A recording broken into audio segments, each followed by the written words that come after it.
Ceanothus Dark Star, Ceanothus, or Dark Star Wild Lilac. Gets about 6 feet tall and about as wide. Cobalt blue flowers in the spring. Takes full sun. Most Ceanothus would prefer sun over shade. Needs minimal water. What's interesting about this is that the leaves are very small, somewhat serrated. Unlike other Ceanothus where the leaves are wider. But what's cool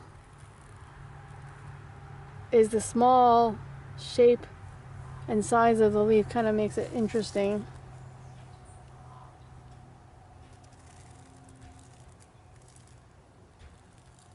So if you want something that gets tall in your garden that attracts all the bees and the butterflies and whatnot, this is perfect. And this will attract a lot of bees when it's in bloom, which is nice because you want those pollinators in your garden.